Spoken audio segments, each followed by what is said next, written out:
Thank you very much, Dr. Deshpande. With this, let me invite Dr. Manoj Sharma and Dr. Arvind Bave to moderate the next session on techniques in endoscopic spine surgery. Over to you, Dr. Manoj Sharma and Dr. Bave. Yeah. Hi, good morning, everybody. Good Hi, morning. Dr. Bave. Good morning. Yeah. Yeah, good morning, everybody. Yeah. Good morning, everybody. To invite Dr. Ganchai from Korea. He has been teacher to all of us, and I know him as early as 2001. So I invite Dr. Ganchai to have his presentation, sir. Dr. Ganchai, please. Hello, Dr. Bhavan Sharma. Hi, good morning, sir. It's a pleasure to have you with us here. Yes, good to see you. Yeah. Same here. Because of very short time, I will do my best as fast as. Today, sure. I'm going to present the percutaneous endoscopic thoracic decompression for the thoracic myelopathic patient. Those are my disclosure. Thoracic disconnection is very rare case, but if it happens, it's very challenging for the spinal surgeon. There are many type of surgery, it's anterior and translateral, transthoracic, and posteriorly. Every surgery has a risk, and surgeon, they are afraid of postoperative complication. The thoracic disc with myelopathy has some portion of mortality as well. There are very few endoscopic transforaminal paper, but this paper, the main symptom is mild back pain. Mostly, I don't think it's a good indication for the percutaneous procedure. Thoracic spine has it's different from the lumbar because thoracic spine has the rib. And so it's difficult to approach it to the foraminal area. So if we use some of oblique view, this is one of a key point to safely insert in the disc space. If we see the oblique view, you can see the rib head and pedicle shadow. So always your needle tip should be kept between rib head and pedicle. If you go more lateral to the rib head, you may injure the lung. If you go more medial to the pedicle, may injure the spinal cord. So your needle should keep. And before enter the disc space, we need to cut some of a part of a rib pad and facet, and then we can approach it. So there is a maximal spine, the hand drill, it can decrease the operating time easily and safely because the tip of this reamer is blunt tapered automatic tip. So I will show first the insert of needle safely, and there is sequentially from number 1 to number 6 gradually increase step by step. And then finally we can insert the cannula very posteriorly, and then decompression until final tip is always you have to see the dural sac pulsation. Sometimes we may use the endoscopic drill, and our goal of surgery is a spinal cord, the dural decompression because of a myelopathic patient. So end of surgery should be to see the pulsation of dura. That is the end. I will show several 3 or 4 cases of patient, 54 patient is gait disturbance for 2 years. There is a T10, 11 disconnection, is cold compression. Insert of needle, most of surgery is the same. Insert of needle safely between rib pad and pedicle, and serial bone drill, hand drill, step by step, and insert of cannula, and insert of scope, and remove posterior part until dural exposure. Most of surgery is the same. So T10, T11, sometimes we use the endoscopic drill.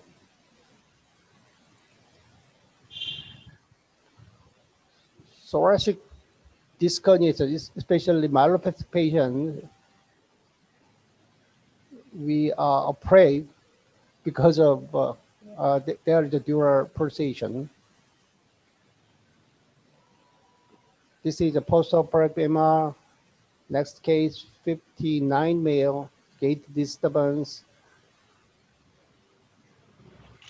T9, T10, disconnection, but this disconnection is somewhat the osteophyte and cold compression. Foraminal stenosis as well. So this is the initial view just after insert of cannula and endoscope.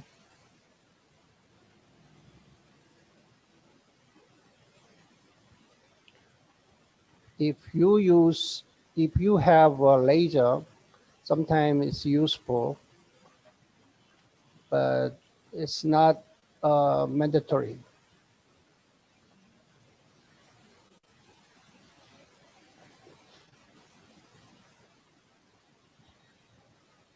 There is a rupture disconnection.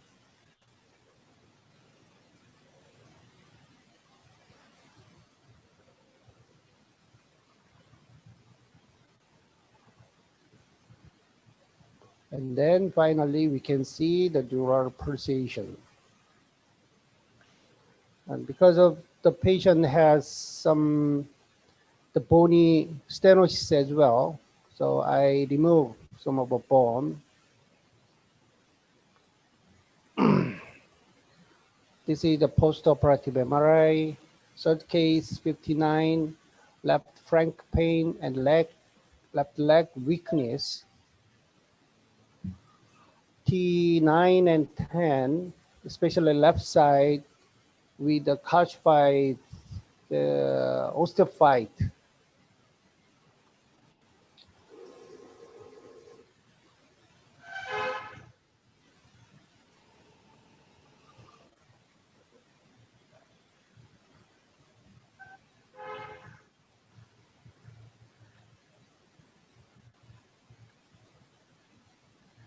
For this patient, because of a hard disk, I used the endoscopic drill.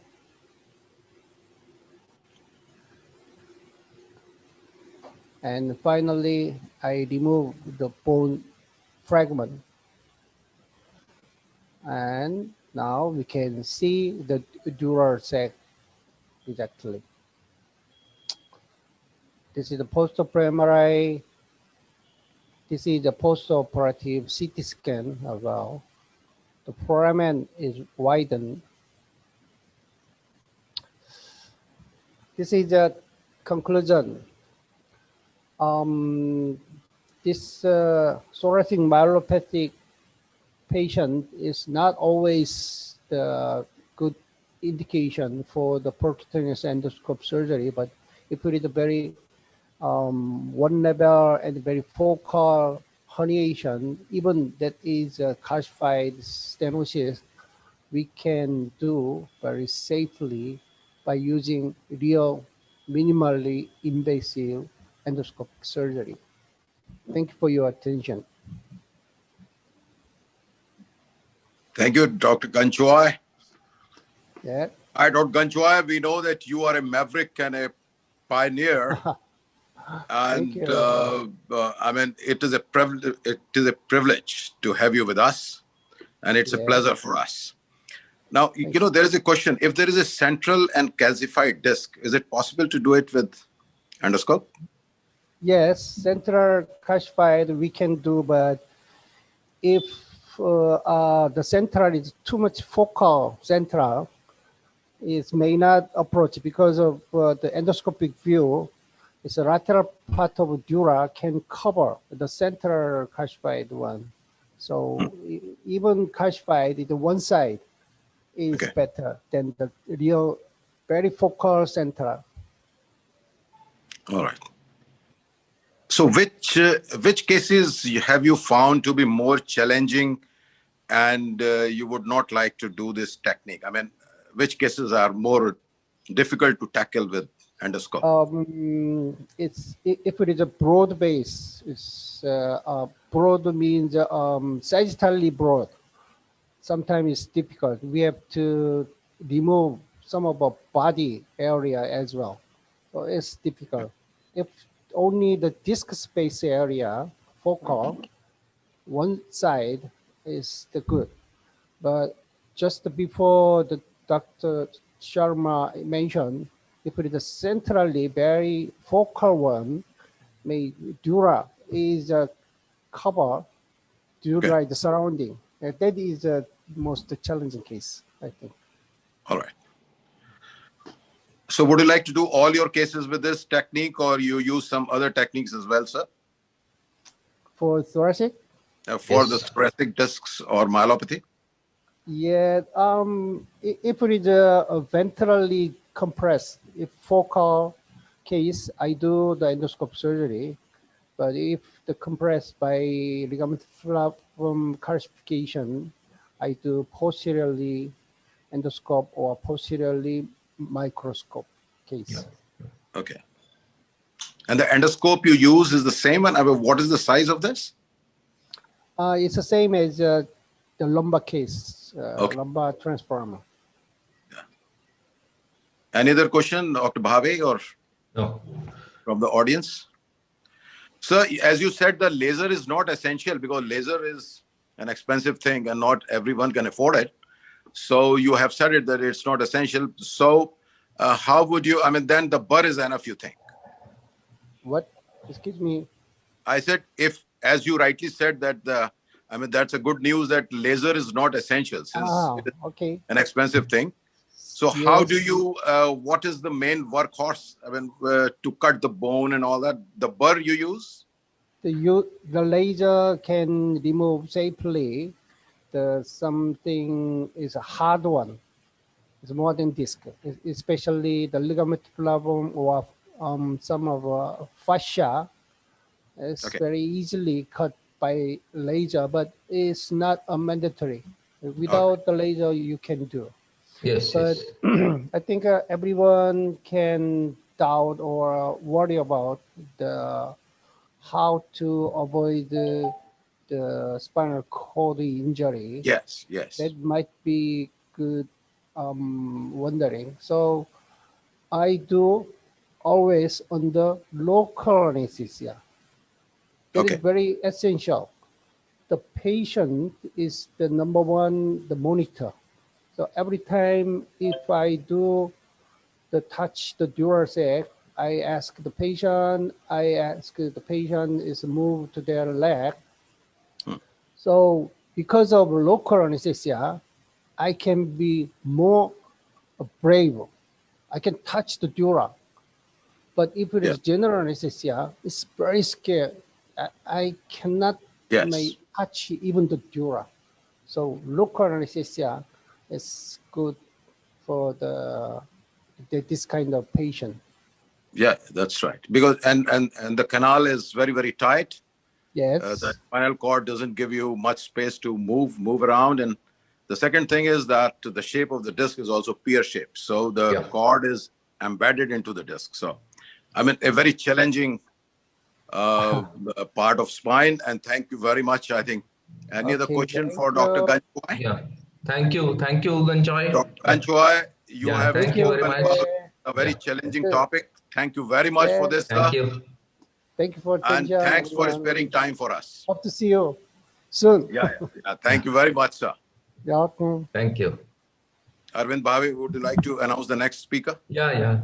I invite our next speaker, Dr. Pramod. He has expertise in interlaminar endoscopic discectomy. So I invite Dr. Pramod to present your work. Dr. Pramod Lokhande. Yes, Thank you Dr. very Pramod. much. Thank you for inviting me. Good morning, everybody. My topic of discussion today is full endoscopic lumbar discectomy, the interlaminar approach. Full endoscopic operations can be considered as one of the most sophisticated and highly evolved forms of minimally invasive spine surgeries. As we all know, there are two basic approaches, transforaminal and interlaminar, and both these approaches they work hand in hand with each other to cover the entire spectrum of diseases. There is no one single approach which is able to tackle all kinds of pathologies. Although interlaminar approach has been described much later, over the years it has become a dominant partner because of the variety of indications it is able to tackle. So as to consider the indications for transforaminal approach are limited to 30% of the total pathologies, whereas interlaminar approach, because of its versatility, is able to tackle nearly 70% of all the kinds of pathologies. So indication wise, transforaminal approach is more suitable for foraminal or extraforaminal disc herniations, low migrated, central or broad based herniations. It is also a preferred approach at upper lumbar levels or thoracic level disc herniations. Whereas interlaminar approach is more suitable for lower lumbar disc herniations, especially L5S1 disc herniations, where transforaminal approach is not possible. It is also very effective in dealing with high grade migrations and in patients with herniations associated with stenosis. It is also a preferred approach for cervical disc herniations. Limitations of the interlaminar technique, obviously we cannot remove lateral disc herniations which are foraminal and extraforaminal, and there is difficulty in neural retraction at upper lumbar levels, which is a problem faced similarly in open surgery. Now coming to the actual surgical technique, the surgical technique begins with the docking of the working sleeve or the cannula. For this you have to identify the center of the interlaminar space, and an 8 millimeter incision is taken through which the dilator is inserted till it reaches the facet joint level. Once the position is confirmed, the working sleeve is then slided over the dilator and the final check position is confirmed, and this completes the docking process of the working channel. Once the cannula is in position, the surgical technique differs depending on the size of the interlaminar window. There are two possibilities. If the interlaminar window is very wide, where the nerve root or the traversing nerve root is not covered by the facet joint, in this case we do not have to resect any bone, so we just make a small slit in the ligamentum flavum through which the hernia can be removed. Whereas if the interlaminar window is narrow and the traversing nerve root is lying under the facet joint, some amount of bone drilling is necessary. We resect the medial part of the facet so as to uncover the nerve root, after which the hernia can be removed effectively. So here is a case example. The first case, wide interlaminar window, you see a large extruded disc herniation at L5S1 level on the right side. It is an axillary disc where you can see the nerve root is not covered under the facet joint. So we can just make a small slit in the ligamentum flavum without any bone resection and remove the herniation effectively. Now coming to the actual surgical procedure, the endoscope is then inserted through the working channel, and this is the first vision. We see some muscle and adipose tissue which is removed with the help of forceps to expose the ligamentum flavum.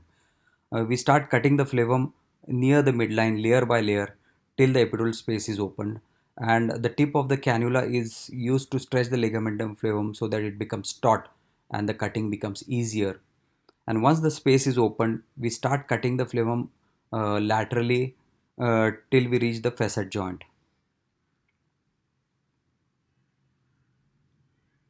So this is the last part of the flavum which is being cut.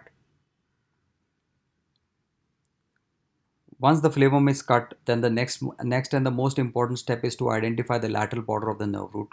The nerve root is slightly mobilized to confirm, and since this is an axillary disc herniation, we do not retract the nerve root too much medially. We directly go towards the axilla and visualize the herniated mass. The annular release is done with the help of a dura dissector and an annular cutter, and the herniation just pops out. Multiple herniated fragments can be removed under direct vision.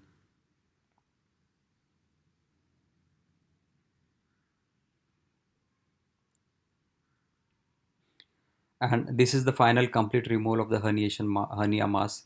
The 25 degrees angled endoscope allows us to look under the dura and the nerve root also. And you can see that the entire surgery has been done through a small slit of 2.5 millimeters wide and 1 centimeter long. So this is a clinical video showing the removal of the large herniated mass through the endoscope. And these are the final post-operative MRI pictures showing complete removal of the herniated mass. And you can see that the muscles are all preserved and there is hardly any damage which is visualized in the ligamentum flavum also. Now consider the second case scenario of a narrow interlaminar window. This is an up-migrated L4-5 disc herniation with a discal cyst, and you can see the interlaminar space is very narrow. So in this case, we will be doing bone drilling. Now this is a right-sided approach. The technique is very similar. Once the endoscope is inserted, some muscle fibers have to be removed to expose the ligamentum flavum. We identify the facet joint and we release the superficial part of the flavum which is attached to the medial margin of the facet. The tip of the descending facet is identified like this, and drilling is started from the tip of the descending facet continued upwards. This is the drilling of the ascending facet. The aim is to widen the interlaminar window. Then after bone drilling is completed, we start cutting the ligamentum flavum layer by layer to open up the epidural space like before. And we continue cutting the flavum laterally towards the facet joint till the lateral border of the nerve root is identified. So that's the nerve root. We mobilize the nerve root and we advance the tip of the cannula downward towards the base and we rotate it so as to retract the nerve root with the tip of the working sleeve. So it acts like a dura dissector. The cannula is then tilted upwards to visualize the discal cyst, and this is the annular release which is being done to mobilize the herniated mass, which can be easily removed with the help of a forceps. So there you see there is an exiting nerve root there. That's the axil of the exiting nerve root, and this is the well decompressed traversing nerve root. See, these are the post-operative MRI pictures showing complete removal of the disc herniation through a very small incision. And all of this has been done through a 8 millimeter incision. There is hardly any blood loss and we never insert a drain inside. This is another case example, a high up migrated disc seen on the left side. This is a left-sided approach, and there you see the lateral border of the nerve root is identified. The nerve root is then retracted with the tip of the working sleeve, and you can see part of the herniation being removed there. The PLL is then released to visualize the up-migrated fragment which is lying under the nerve root, and you can easily visualize the 25 degrees angled endoscope allows you to look under the ligamentum flavum and under the nerve root, and this is complete removal of the herniated fragment. These are the post-operative MRI pictures showing complete removal of the high migrated disc herniation.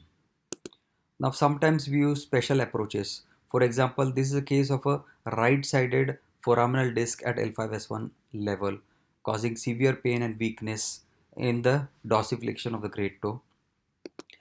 The conventional transforaminal approach in this patient is not possible because of high iliac crest, and there is a chance of injury to the exiting nerve root as it is pushed backwards by the foraminal disc.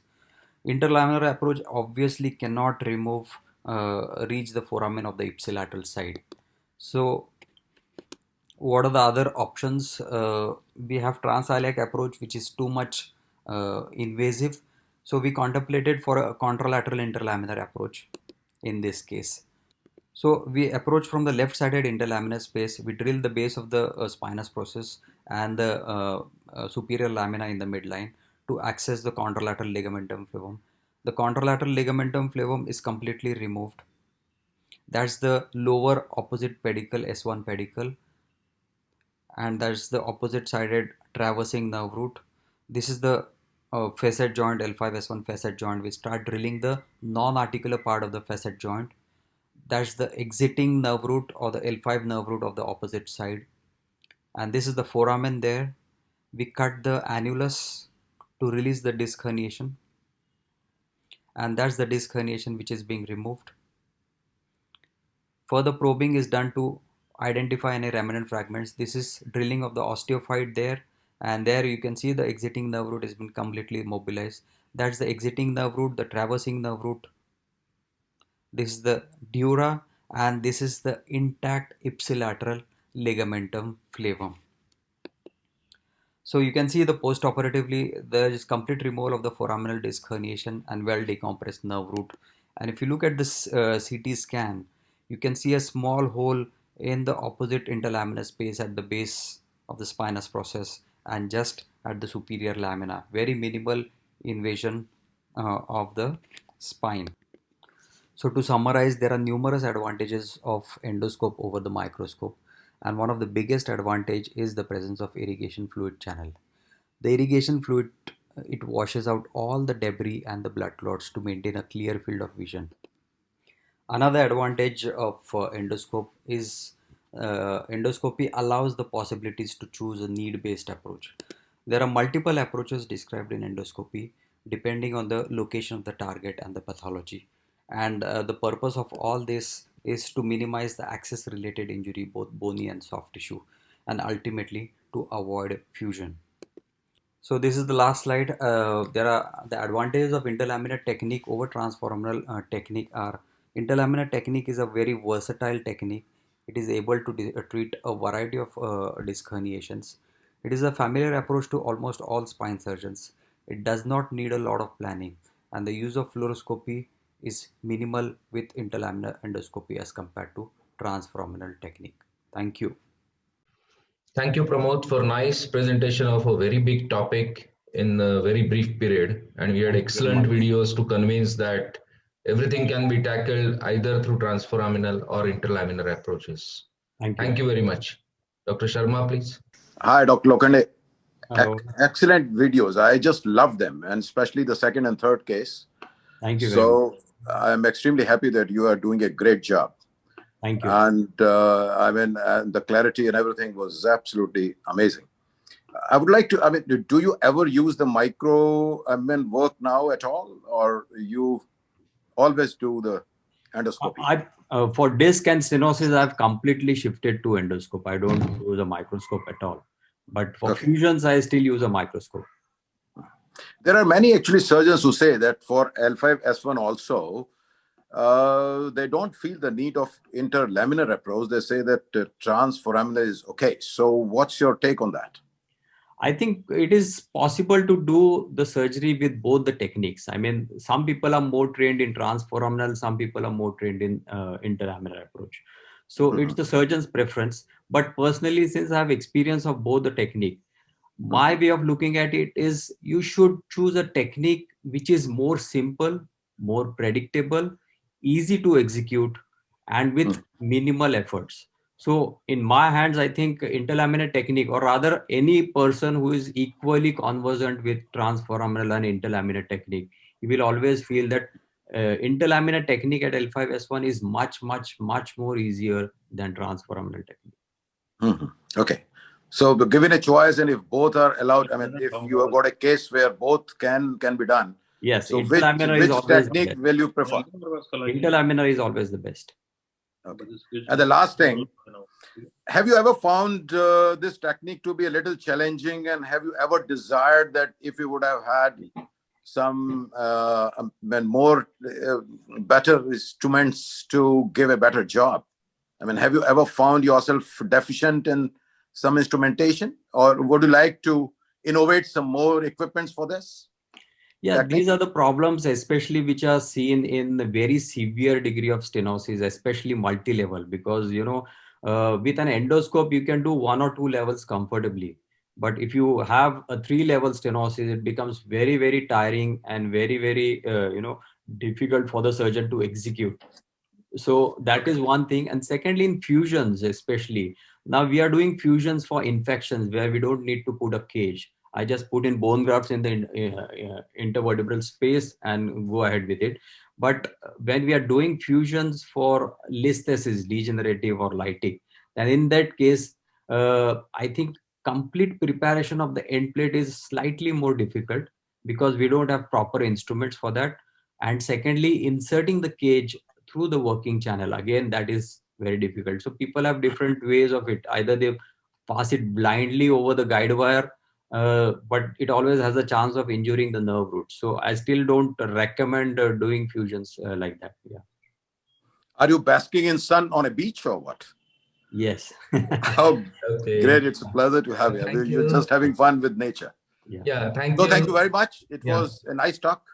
Yeah, I take an And opportunity to just because all are endoscopic enthusiasts here and those who are doing endoscopy, world's first unofficially reported first percutaneous L5S1 interlaminar was done by Dr. Ganchoy and Dr. Park, and I was assisting it in Uridula Hospital. I think Dr. Choi also remembers it, and now it has been popularized and the expertise has been achieved to great extent. But I think that was the first thing where we put guide wires, small dilators to enter the uh, dilate the ligamentum flavum and then went inside. So from there, Dr. Ganchoy is a master. He's yeah, a yeah, yeah, pioneer. I simply love him. yeah, And he has innovated lots of them, not this one, but many other yeah, techniques also. yeah. So So thank you. now, Yeah. yeah, So I take an opportunity to invite another modality, Dr. Wah, who has been pioneering in UB. So we will listen to endoscopic unit. Dr. Ho Dang Wah. Thank you, Chairman. My name is Dong-hwa Ho. I'm working in Seoul Bumin Hospital, especially Endoscopic Spine Surgery Center. Today's my topic is UBE surgery for lumbar central or lateral recess stenosis. Today, I will focus on the basic technique of the UBE. Basically, the technique of the UBE surgery is very similar to the arthroscopic surgery or tubular retractor spine surgery. The indication of the UBE is similar to the microscopic surgery. Moreover, the level of performance of UBE may be same as the microscopic surgery. We can achieve from decompression to fusion surgery using UBE. The basic technique of UBE for the treatment of lumbar stenosis, basically the UBE approach is the unilateral laminotomy with bilateral decompression like tubular microscopic surgery. This basic technique is very familiar to the spine surgeon.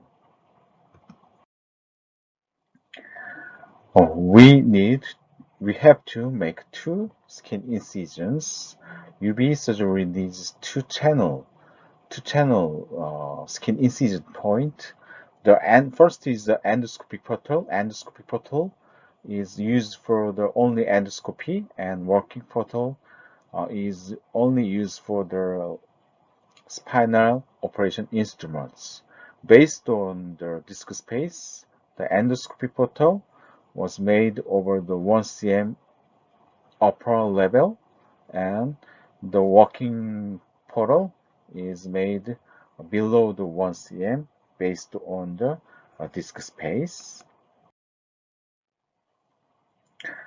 Usually, the endoscopic portal needs just 5 mm skin incisions, and working channel needs only 7 to 10 mm length skin incisions. These images were intraoperative CM fluoroscopy views. Endoscopy and working sheaths should be inserted into epiperiosteal loose connective tissue area for the prevention of the muscle injury, like this. We use the loose epiperiosteal connective tissue area for the making two portal.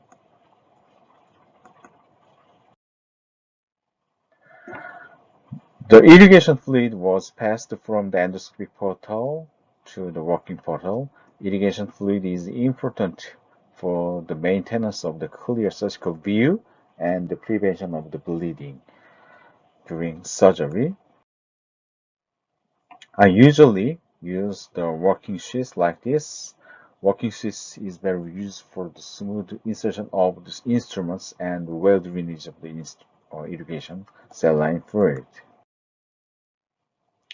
These images are overview of the UBE surgery.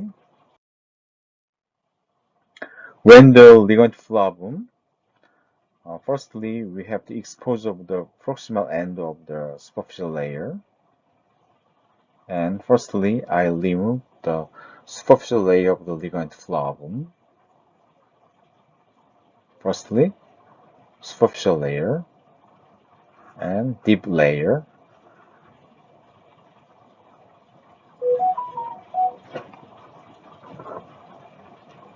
And I did laminectomy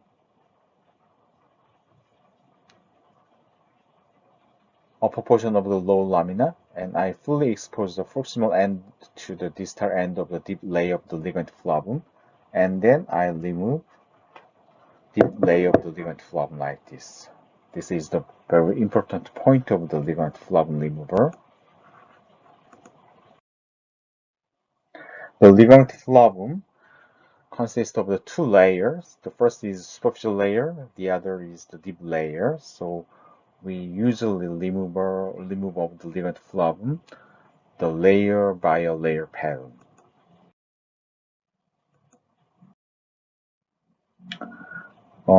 When the ipsilateral laminectomy for the prevention of the ipsilateral facet joint injury, the lateral border of the laminectomy is the medial border of the facet joint capsule.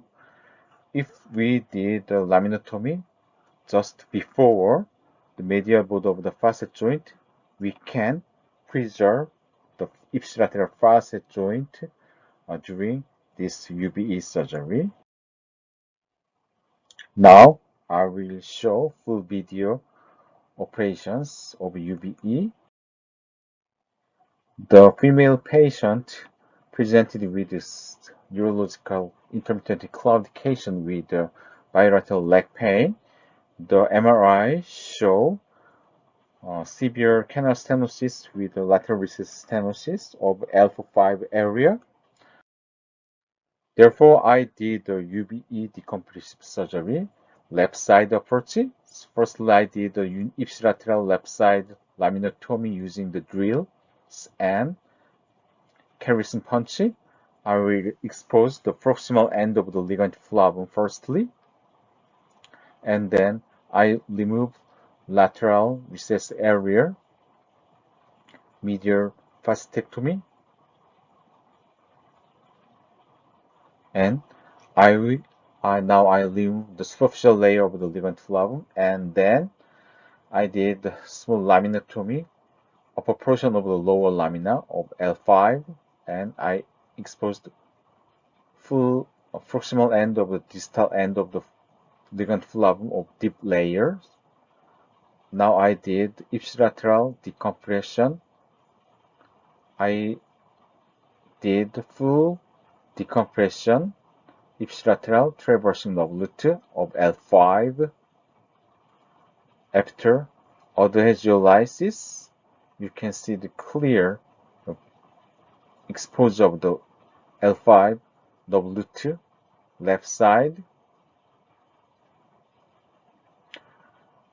The ipsilateral left side L5W2 was completely decompressed, and then I removed contralateral ligament flavum after sublaminar decompressions, sublaminar dissection. Now I did contralateral sublaminar bony decompression using the diamond drill before removal of the ligament flavum, and then I did sublaminar dissections, and I completely exposure contralateral SAP, and then I remove contralateral ligament flavum. This procedure is very familiar. We usually did this procedure using the tubular retractor surgery, tubular retractor, and I did complete decompressions, bony decompression as well as soft tissue decompressions for the complete decompression of the contralateral L5 traversion of lutea, like this. You can see right side contralateral of lutea using the medial border of the facet. I did complete decompression central canal, right side contralateral traversion root and ipsilateral traversion root.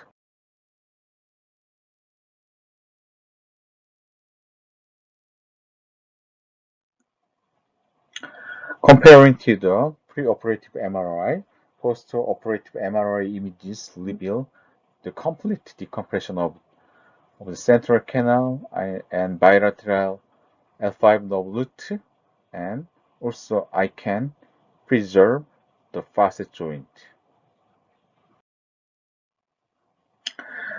This is another video of the contralateral decompression. Right side approaches, I did the left side sublaminar decompressions. So I did L5 upper portion laminotomy using the diamond drill.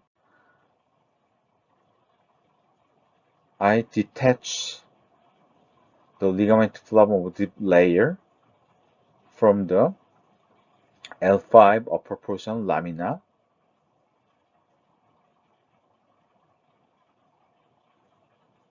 If I did laminotomy of upper portions, I can detach proximal end and distal end of the contralateral ligament flavum and then remove contralateral ligament flavum without any injury of the dura. Also, I did additional bony decompression for the complete decompression of the contralateral L5 nerve root. You can see the medial border of the pedicle.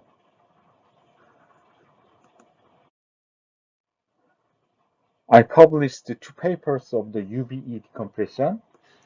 I compare the clinical and radiologic result of the UBE with the microscopic surgery. The clinical and radiological result of the UBE is the same as microscopic surgery. This image is the postoperative skin wound. You can see the very small size, small length post-operation skin wound. So I usually did skin closure using the subcuticle or subcutaneous suture with the application of the dermal bond. So UBE approach for the lumbar stenosis, the technique is similar to the microscopic surgery, and therefore their surgical anatomy is very familiar to the spine surgeon. And short learning curve is another merit of the UBE. We can use general instruments as well as endoscopic instruments, so we can achieve enough decompression like microscopic surgery. Also, we can minimize the injury of the posterior structures, and we can reduce the post-operative wound comparing to the microscopic surgery.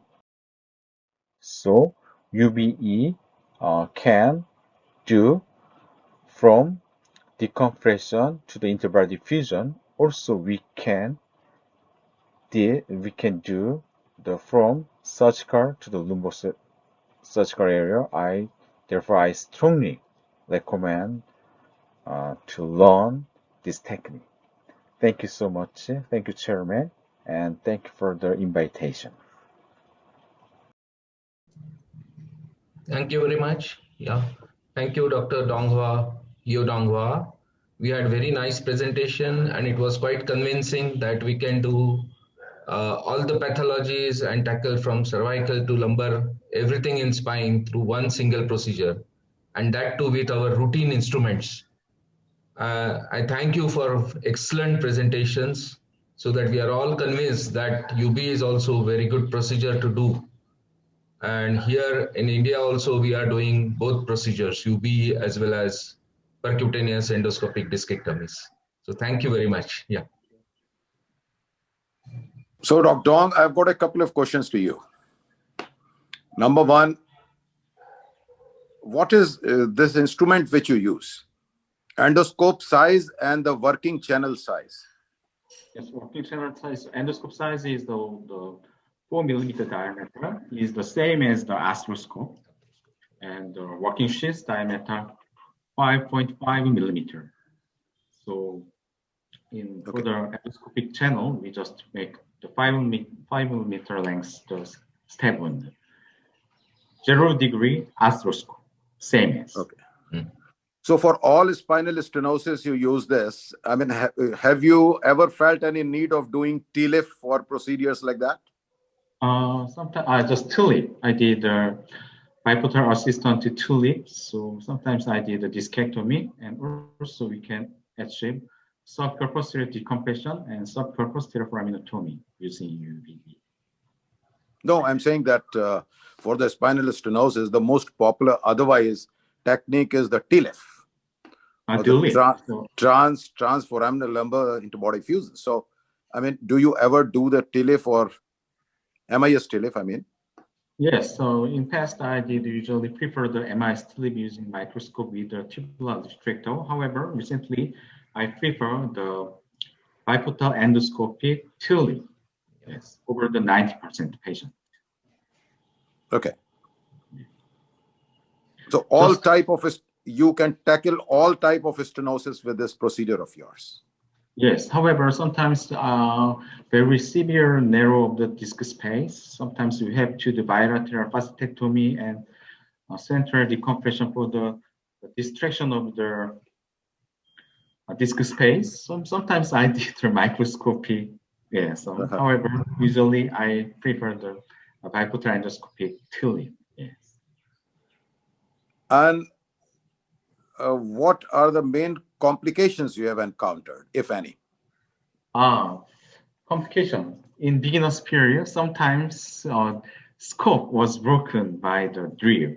Sometimes and in beginner's period, sometimes post-operative patient complain of the post-operative headache for the increase of the epidural pressure. However, if you use the working sheath, no problem in.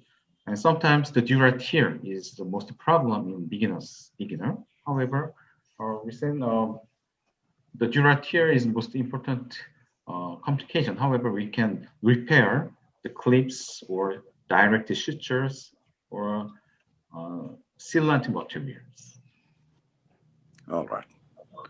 Thank you very much, sir. Good, great talk. For nice presentation. Thank you very much for giving the talk. So I invite Dr. Girish. So our last speaker now for the session is Dr. Girish Datar, a very well-known endoscopic spine surgeon of the country. He will show the video on endoscopic spinal fusion. All yours, Dr. Datar. Thanks a lot, Dr. Sharma. And it is always be the pleasure to see you and listen to you. Bhave sir, good morning. Good morning. Welcome everybody who is there. Please, can you run the video for me? Hello everyone. Thank you for the opportunity. I'm speaking on full endoscopic lumbar interbody fusion, the video technique. Now, a representative case that I have chosen for this presentation, he was a 72 years male, a medical doctor with bilateral lower limb symptoms, right more than left, claudication about 50 feet, right more than left. The back pain and the leg pain were VAS 7, predominantly on the right side. His MRI showed a grade 1 listhesis at L4 and L5 with a stenosis. You can see the foraminal area here, which is also some amount of compression is seen in the inferior part. The axial section shows bilateral paracentral lateral recess foraminal involvement on the right side as well as on the left side with the central component. The dynamic X-ray shows instability with the grade 1 listhesis at L4 and L5. Now, as far as the patient position, equipment and anesthesia is concerned, the patient is in a prone position on a radiolucent table with a bolster support underneath the chest and the pelvis.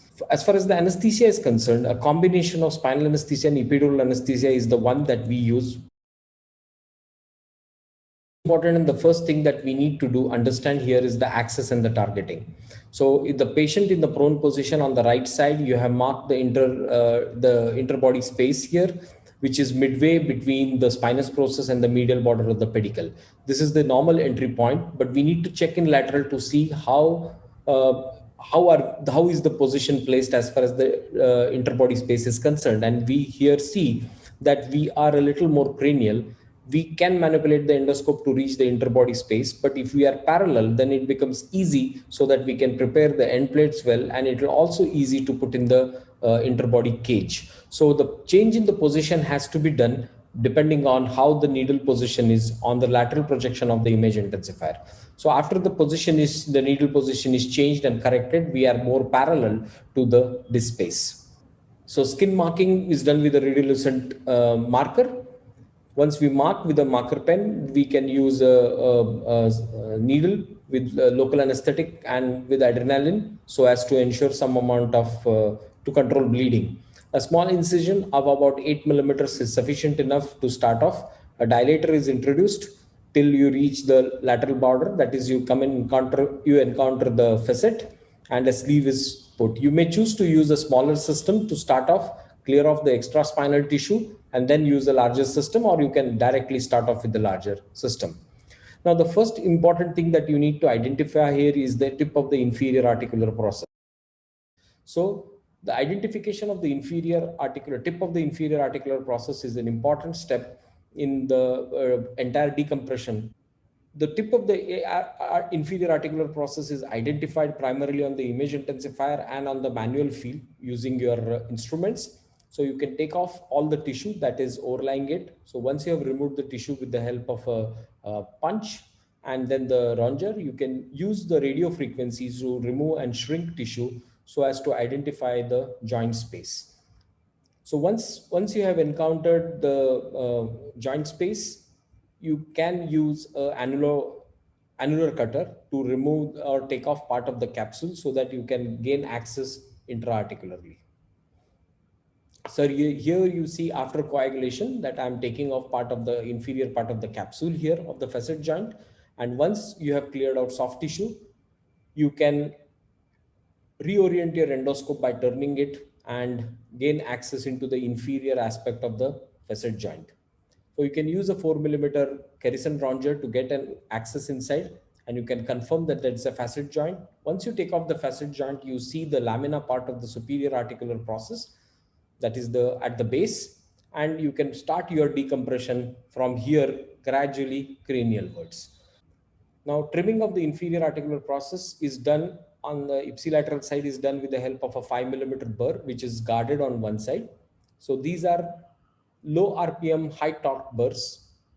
So you can progress ahead with the decompression and go cranial. As you start decompressing or as you start trimming the inferior articular process, you're going to detach the superficial layer of the ligamentum flavum. As well, you'll see more of the superior articular process in the base. Now the superior articular process starts curving laterally, and if you reach a little beyond that, you'll see that this is going to be the roof of the foramen. So once you have completed the trimming of the inferior articular process a little beyond and the cranial lamina, a little beyond the tip of the superior articular process, you can progress ahead by doing the drilling or burring of the base of the spinous process to get a contralateral access. The contralateral access, I personally would like to retain the ligamentum flavum till I complete the bony decompression, which is typically called as an outside in technique.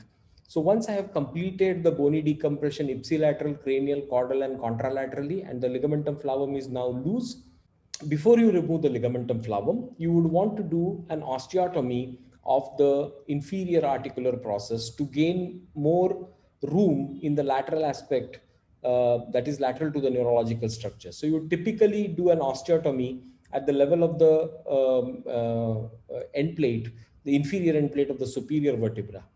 Now you can do it with the help of an osteotome, or you can do it with the help of a burr. I prefer to do it with an osteotome as it is just fast. So I would first create a dent in the part of the inferior articular process. I have already done my decompression here. Now I have to remove this so that I can do a decompression more laterally. If required, I can also take off part of the superior articular process or trim superior articular process, but inferior articular process removal by and large is sufficient to gain sufficient amount of room lateral to the neurological structures. You can just twist the osteotome, and the part of the inferior articular process that you have removed becomes loose, which can be delivered directly to the endoscopic sleeve. This part of the bone and the part of the bone which is removed from the lamina can be used as the bone graft for your interbody area. Now, after you have done your decompression and removal of the inferior articular process, you can progress ahead by removing the ligamentum flavum. So you can do an annulotomy by using a punch and then take off part of the annulus with a Kerrison ronger. The end plate cartilage can be easily removed with the help of a blunt instrument, and you can do a visualized discectomy, making sure that radiologically you are guided as far as how medial you are and how ventral you are. You can use a curved curette to remove areas more deeper and more dorsal. A thorough end plate preparation is a key to a good interbody fusion.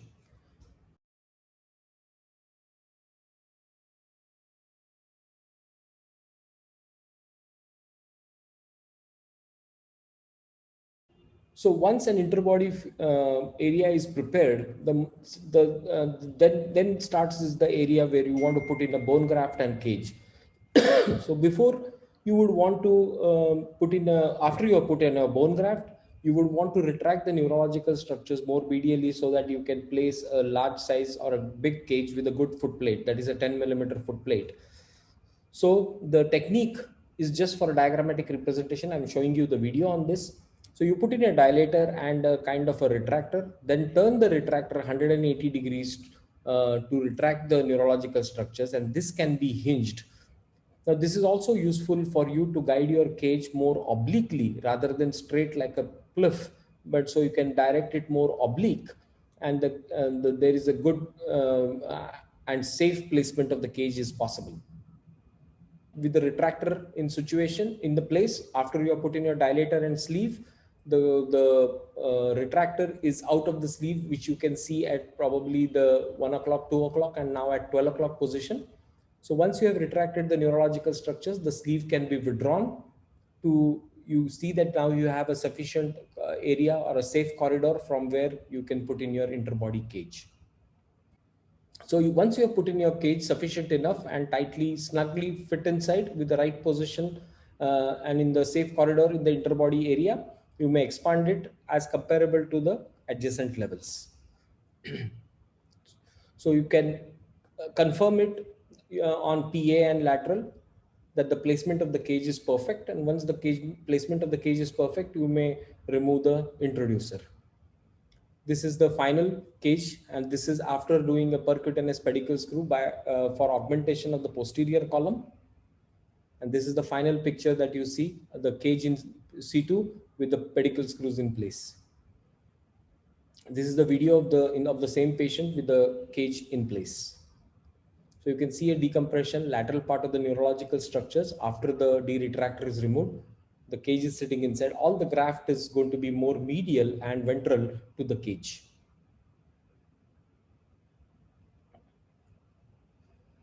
You may leave a closed suction drain inside and for it to drain for about 24 hours, and then you can remove it because you have removed some amount of bone, so it tends to bleed.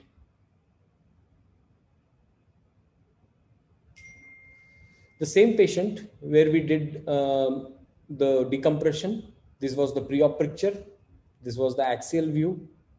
This is the same patient. We have a CT scan at 4 months. You can see perfect placement of case in a safe corridor in the interbody area. And you can see the cage on the axial section. You can also appreciate the amount of decompression that is possible on the ipsilateral and on the contralateral side. You don't see the inferior articular process because we have removed it. Thank you. Thank you very much, Dr. Girish, for nice presentation.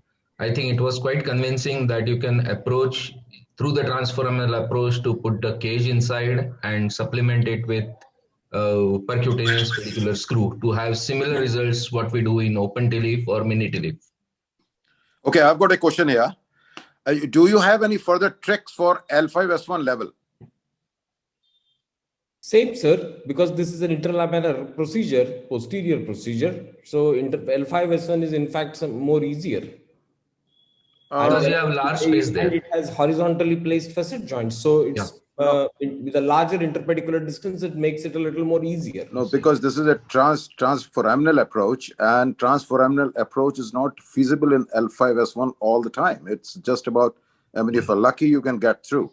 And you can ram into the nerve too. I mean, have you ever felt, have you ever seen any neuropraxia after doing the L5S1 level? Sir, you mean it with the posterior lateral approach or with the posterior approach? No, for the spinal fusion. So endoscopic spinal fusion. Endoscopic spinal fusions can be performed with both these techniques, posterior lateral as well as posterior. No, posterior. Okay, fine. No, I am talking about the foraminal approach, not the. You mean posterior approach is different. Posterior lateral approach. Yeah. So the posterior lateral approach, yes, if the foramen is a little smaller and if there is an inadequate decompression in the foramen, then there is a possibility of a neuropraxia. But if you see that you have decompressed sufficient enough, and sometimes maybe part of the vertebral body and a part of the pedicle also needs to be taken off in narrow foramen, and you have protected the root sufficient with the help of a retractor, the chances of neuropraxia are minimized. But with the interlaminar root, you can take off a good. No, I'm not talking about that. I'm not talking about. What I want to say is that because the L5S1 foramen is extremely narrow, and the cage which you would like to put in is generally 10 to 12 mm size.